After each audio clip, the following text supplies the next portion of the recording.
Hi, today we are going to migrate a user using a migration session.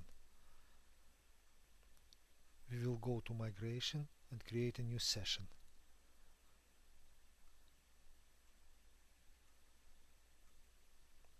We will have to select users we wish to migrate.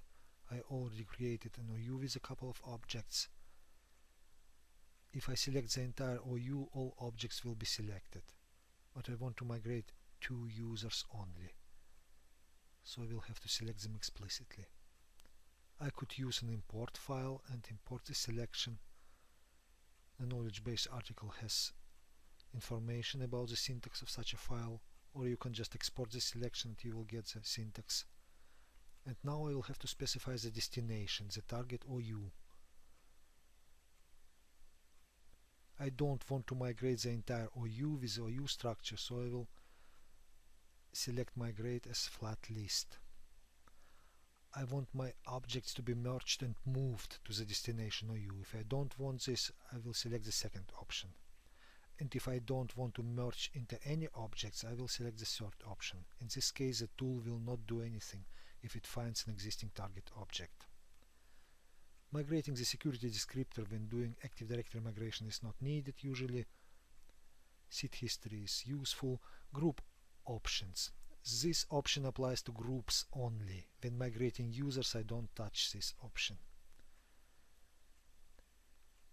Setting the UPN to the target is a good idea, and usually you want just to migrate the password. Since I am migrating the password, I can safely enable the target account. Active Directory will allow this. We are not going to skip any attributes.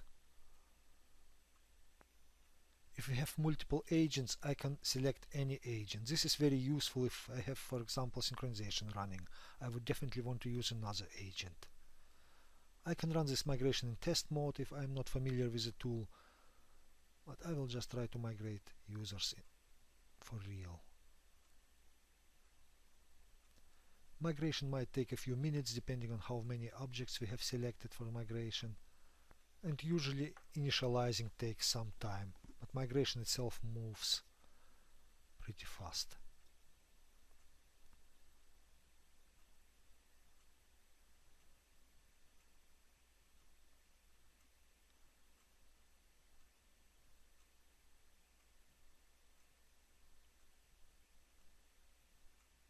Once the migration is finished, we will get a report that 2 objects have been migrated successfully. We can close this migration session, and now we will go to the target domain controller and verify the success.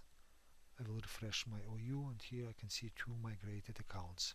If for some reason I don't like the result or realize I made a mistake, I can go and undo the migration. We will find our migration. We can review the properties of our migration session and see what we have done wrong.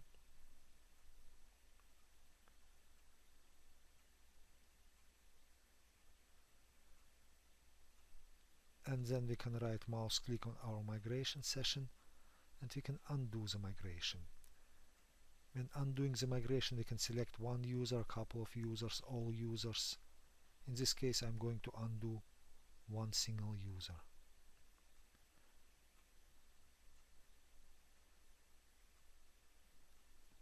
This step, undoing the migration, will also free up my used migration license.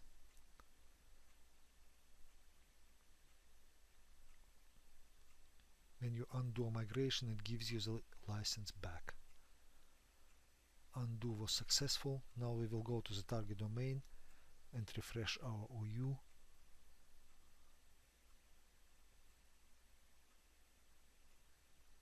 And the user is gone. We will go back to our console and we will undo the migration for another user.